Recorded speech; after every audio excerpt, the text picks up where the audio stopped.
अभी तक की जो हमारी क्लासें हुई थी वो अभी तक हमने बात की उन क्लासों के अंदर। एक तो भी हमारे जो हिमालय पर्वतमाला थी उसकी बात की, उसके बाद हमने बात की जो भारत के क्या है मैदानी प्रदेश था उसके बात की।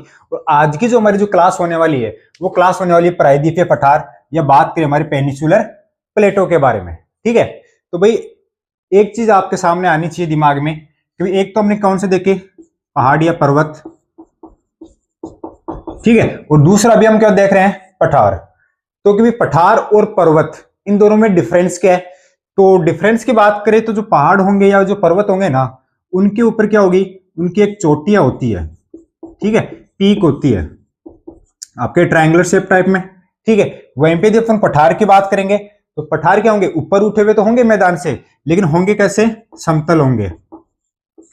बोले तो इनकी जो आकृति होगी वो ऊपर उठने के बाद में कैसी हो जाएगी, मेज के बराबर हो जाएगी। ठीक है, मतलब हाइट से दोनों ऊपर उठे हुए हैं, लेकिन ऊपर उठने के बाद में अपन यदि पहाड़ों की बात करेंगे तो कुछ इस हिसाब से शेप लेके रखेंगे, और यदि हम पर्वतों सॉरी पठार की बात करेंगे तो उनकी शेप इस हिसाब से रहेगी। और हाइट का अपन ने पहली क्लास में देख ही लिया था कि भाई किससे ज्यादा हाइट जाने पर अपन उसको क्या बोलते हैं। ठीक है, तो जो आपके जो पठार होंगे वो कैसी भू आकृति होगी, उनकी मेज के समान, टेबल के समान उनकी क्या मिलेगी, आपको भू आकृति मिलेगी।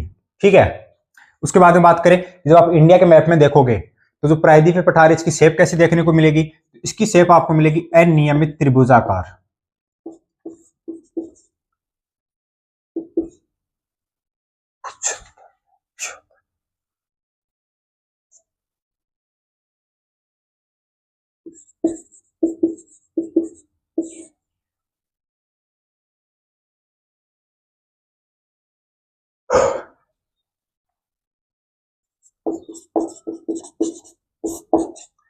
यहां पर जो आपको चट्टानें मिलने वाली है ना वो कौन सी मिलने वाली है, आग्नेय टाइप की चट्टानें आपको देखने को मिलेगी, कायांतरित चट्टानें आपको देखने को मिलेगी। ठीक है, जो रूपांतरित चट्टानें होती है वो सारी मेटाफॉर्मिक इग्निशियस सारी रॉक्स आपको यहाँ पे देखने को मिल जाएगी।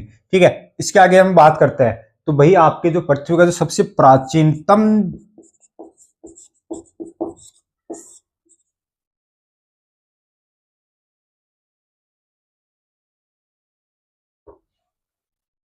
इसके आगे हम बात करें कि भाई जैसे हमने बात की थी कि हिमालय है वो 33 सागर के स्थान पर बना हुआ है, मैदान कहां पे बना हुआ है, तो वैसे यदि हम पठारों की बात करते हैं तो जो पठार है वो किसका हिस्सा है, गोंडवाना लैंड का हिस्सा है।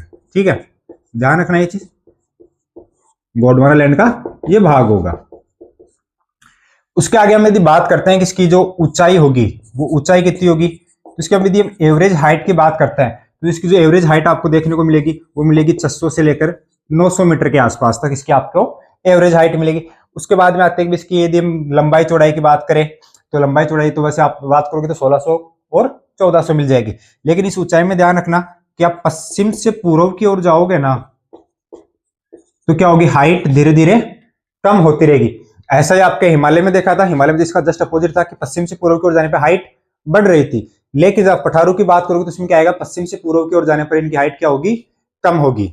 आगे इसके यदि हम विस्तार की बात करें तो जो इसका विस्तार जो आपको मिलेगा ना वो मैदानी प्रदेश से जस्ट दक्षिण के अंदर आपको मिलेगा, जिसके अंदर आपका दक्षिणी राजस्थान हो जाएगा, गुजरात होगा, गुजरात के साथ साथ ही महाराष्ट्र, मध्य प्रदेश, छत्तीसगढ़, झारखंड, आंध्र प्रदेश, तेलंगाना, ये सारे किसमें आएंगे, आपके पठारी प्रदेश का हिस्सा रहेंगे। ठीक है, उसके आगे इसमें एक बात का आप ध्यान रखना कि इसको हम क्या करते हैं, दो भागों में बांटेंगे। ठीक है, तो दो भागों में डिवाइड करेंगे, और दो भाग जो इसके अंदर आपको एक मैप में देखने को मिलेगा कि जो भारत में नर्मदा नदी है वो इसके क्या होगी, लगभग 20 से प्रवाहित होती है, और इस नर्मदा नदी के जो उत्तर वाला भाग होगा, जो नॉर्थ वाला पार्ट होगा, उसको तो हम बोलते हैं मध्य उच्च भूमि,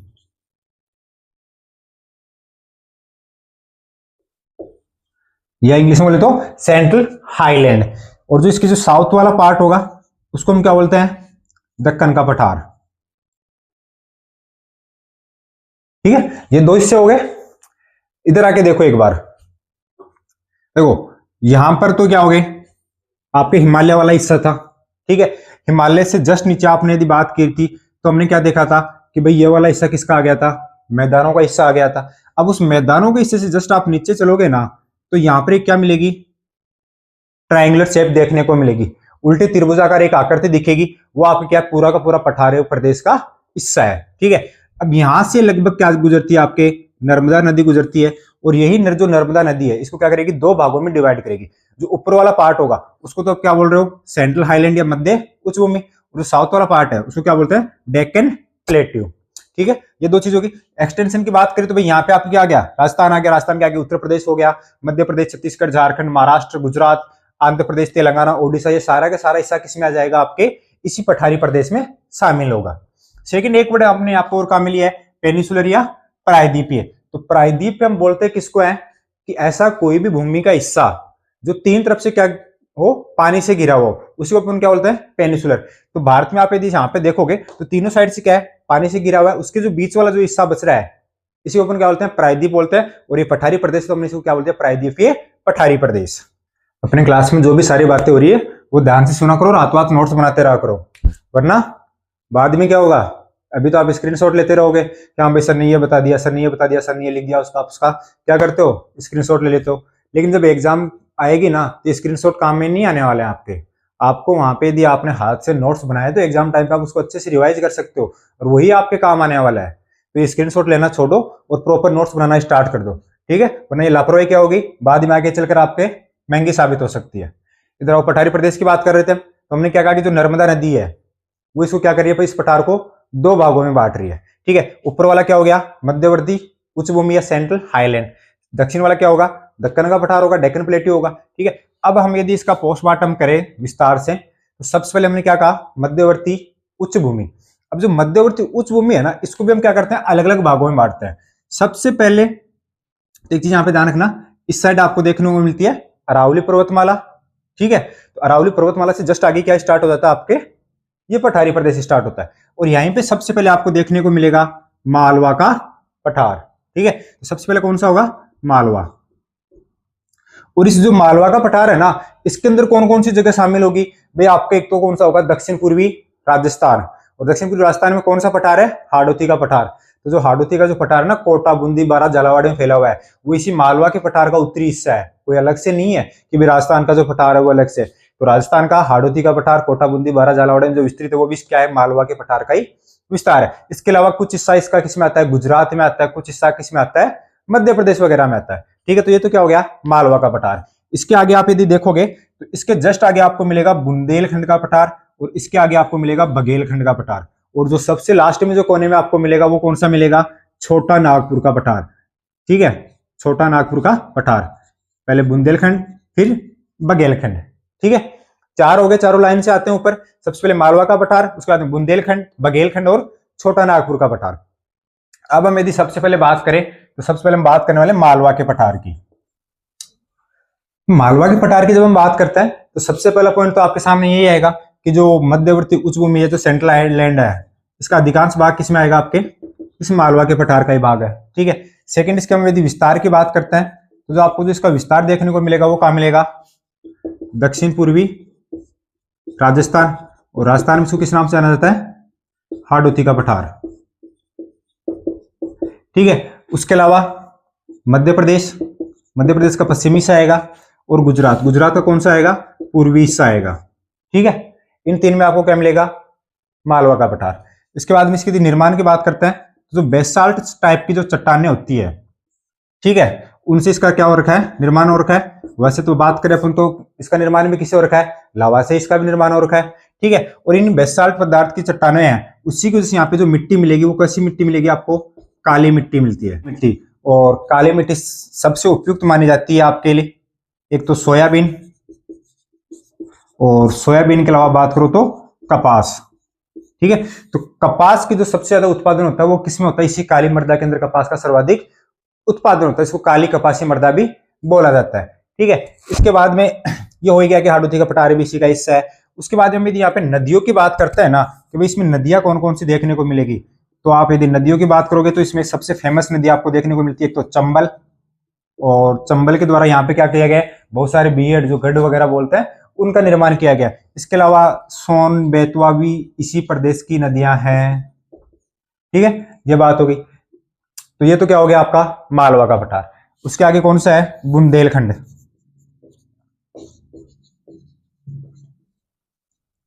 जब बुंदेलखंड की बात करोगे तो बुंदेलखंड में वैसे आपको स्पेशली कुछ याद रखने की जगह है नहीं। बुंदेलखंड में इतना सा ध्यान रखना कि उत्तर प्रदेश और मध्य प्रदेश का जो दोनों का मिलता हुआ क्षेत्र है वहां पर आपको क्या मिलेगा, बुंदेलखंड मिलेगा। सेम ऐसे यदि बघेलखंड की बात करोगे तो बघेलखंड स्पेशली किसमें मिलेगा आपको, छत्तीसगढ़ में मिलेगा। ठीक है, छत्तीसगढ़ के अलावा उत्तर प्रदेश में भी ये रहेगा। उत्तर प्रदेश में जो आपकी एक फेमस जगह है मिर्जापुर, जहां से भारत की जो मानक समय रेखा है वो भी गुजरती है। मिर्जापुर आपकी मुन्ना भैया वाली क्या है, वेब सीरीज है। तो मिर्जापुर कहां मिलता है, इसी पठारी प्रदेश बघेलखंड के अंदर वो शामिल है। ठीक है, लास्ट जो मध्यवर्ती उच्च भूमि में जो आपके जो पठार बच रहा है वो कौन सा है, सीएनजी, छोटा नागपुर का पठार बचा हुआ है। ठीक है, छोटा नागपुर के पठार की अपन यदि बात करते हैं तो ये पूरा का पूरा किस में स्थित है, झारखंड के अंदर है। ठीक है, तो झारखंड में तो इसका क्या मिलेगा आपको, विस्तार मिलेगा। यहां पर एक नदी बहती है जिसको अपन बोलते हैं दामोदर नदी। ठीक है, और ये दामोदर नदी को क्या करती है, अलग अलग भागों में बांटती है। यहाँ पर यदि हम इसके नागपुर पठार की बात करेंगे तो आपको तीन टाइप के देखने को मिलेंगे। एक तो आपको मिलेगा कोडरमा का पठार, एक मिलेगा हजारीबाग का पठार, फिर आपके दामोदर नदी आ जाएगी और उसके नीचे आपको मिलेगा रांची का पठार। तो तीन कौन कौन से हो गए, कोडरमा, हजारीबाग और इसके अलावा रांची का पठार। ठीक है, अब यहाँ की जो सबसे इंपॉर्टेंट चीज है वो क्या है, जब भी आप छोटा नागपुर पठार या झारखंड को देखोगे ना, ऊपर से देखने के आपके लिए क्या मिलेगा, आपको कोयला और लोहा, दो ही चीज देखने को मिलेगा, मतलब काला बारूद देखने को मिलेगा यहाँ पे। लेकिन जब उसको तपाया जाएगा तो आपको पता चलेगा उसकी रियल वैल्यू, और जो उसकी रियल वैल्यू है वो क्या है, बहुत ही ज्यादा है।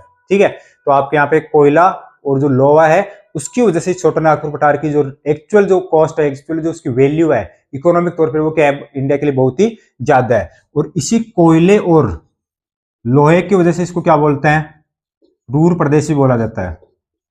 ठीक है, तो भारत का रूर प्रदेश किसको बोलोगे आप, किसको बोलोगे भाई, भारत का रूर प्रदेश कौन सा होगा, छोटा नागपुर पठार होगा। क्यों, पहली बात है कि रूर प्रदेश है वो बोला किसको जाता है, जर्मनी के अंदर एक जगह रूर नाम से।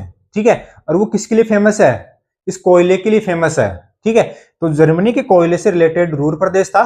तो हम क्या बोलते हैं कि भारत के अंदर भी सबसे ज्यादा कोयला कहां मिलेगा आपको, छोटा नागपुर पठार में मिलेगा, इसलिए इसको क्या बोलते हैं, भारत का रूर प्रदेश की संज्ञा दी गई है। ठीक है, इसके अलावा यहाँ पर एक नदी और है, स्वर्ण रेखा नदी भी है। और स्वर्ण रेखा नदी वही है जो खुद के सोने के भंडार के लिए पाई जाती है, याद है क्या, स्वर्ण रेखा नदी के अंदर सोना मिलता है, जाके निकाल लो। ऐसा नहीं है निकालने मत चले जाना, कुछ नहीं मिलेगा। नाम इसका स्वर्ण रेखा है, एक्चुअल में इसमें सोना पाया जाता है, लेकिन पाया क्या जाता है, स्वर्ण प्लेसर आता है एक। ठीक है, उसके भंडार मिलते हैं आपको। तो वैसा एक्चुअल आपके जो सोना है होता वही है, पर वो बहुत ही बारीक मात्रा में आपको मिलता है।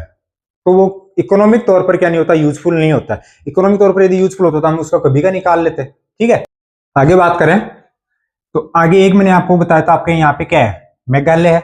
और मेघालय के अंदर एक पठार जिसको क्या बोलता है, मेघालय का पठार। तो मेघालय का जो पठार है ना वो आपके प्रायद्वीपीय पठार का एक हिस्सा है। और छोटा नागपुर पठार और जो मेघालय का पठार है ये दोनों अलग होते हैं। राजमहल की पहाड़ियां हो गई और मालदा गैप। ठीक है, तो जो दोनों के बीच में हिस्सा है उसको अपन क्या बोलते हैं, जो गैप उसको क्या बोलते हैं, मालदा गैप बोलते हैं। ठीक है, प्रायद्वीपीय पठार का ये क्या मिलेगा आपको, हिस्सा मिलेगा। इसके साथ साथ हम यदि बात करें इसका, इधर लिख लेते हैं सारे पॉइंट। मेघालय का पठार है, ठीक है, किसका हिस्सा है, सबसे पहला पॉइंट तो वही प्रायद्वीपीय पठार का हिस्सा है। ठीक है, और जो सीएनजी से अलग हो रहा है वो कैसे हो रहा है, राजमहल मालदा गैप।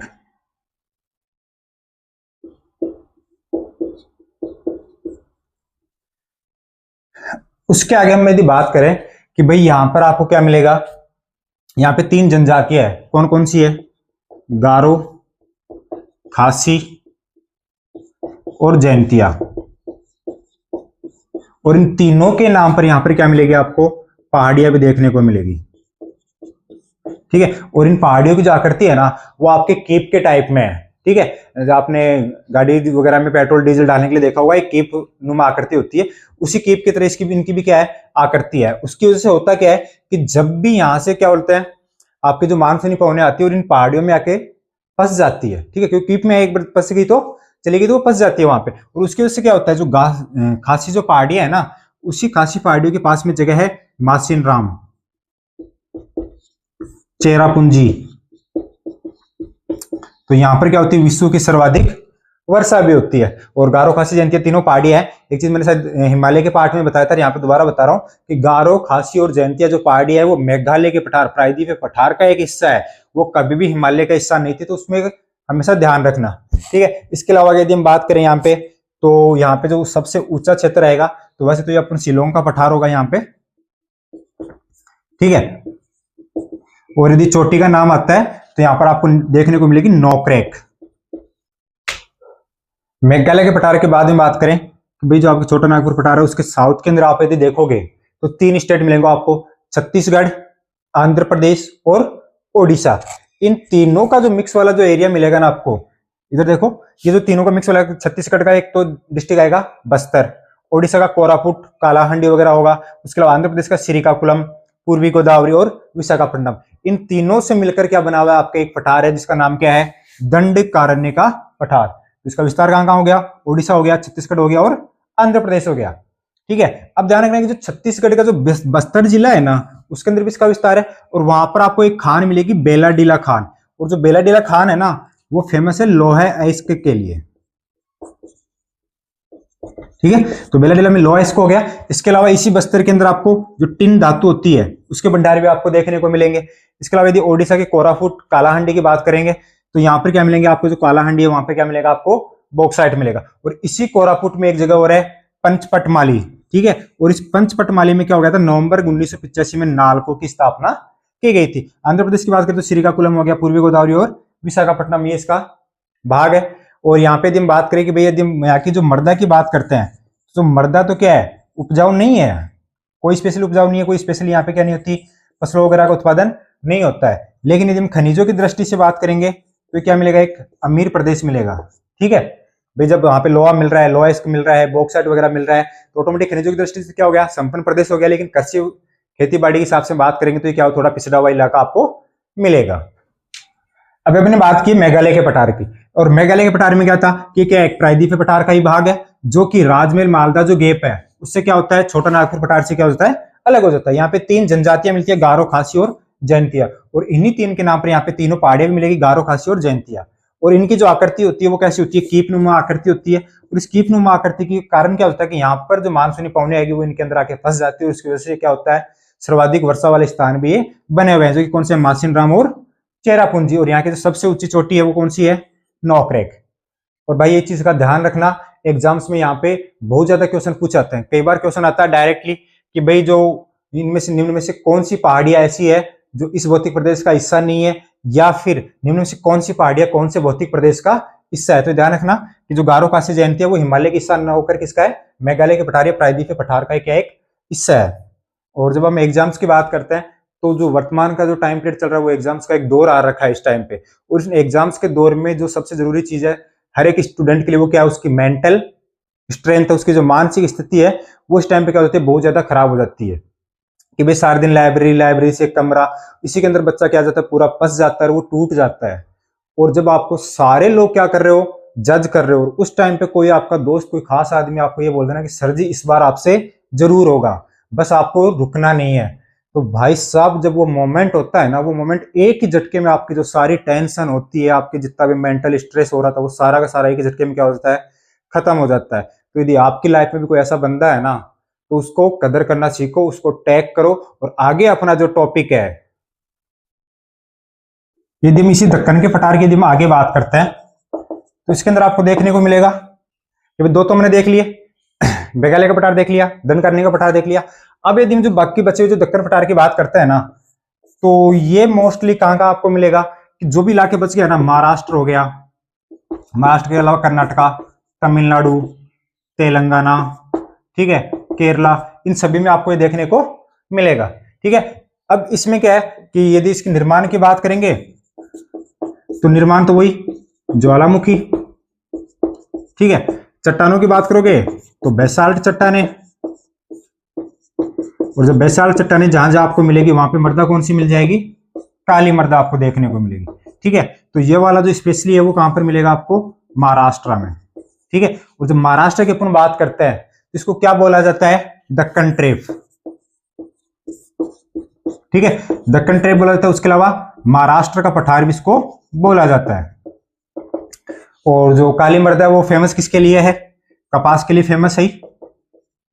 इसके आगे हम यदि बात करते हैं, यहाँ पे यदि नदी की बात करें तो गोदावरी नदी हो जाएगी। उसके अलावा आप यहाँ पे ध्यान रखना, जो कर्नाटका है वो कौन सा हो जाएगा? कर्नाटक जो पठार है, यहां पर आपको एक पहाड़ियां मिलेगी, ठीक है। और जो पहाड़ियां है उनका नाम क्या है? बाबा बुदन की पहाड़ियां। यहां पर आपको पहाड़ियां मिलेगी बाबा बुदन,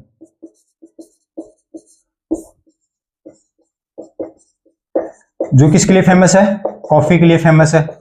इसके अलावा एक तेलंगाना का पठार भी आपको देखने को मिलेगा।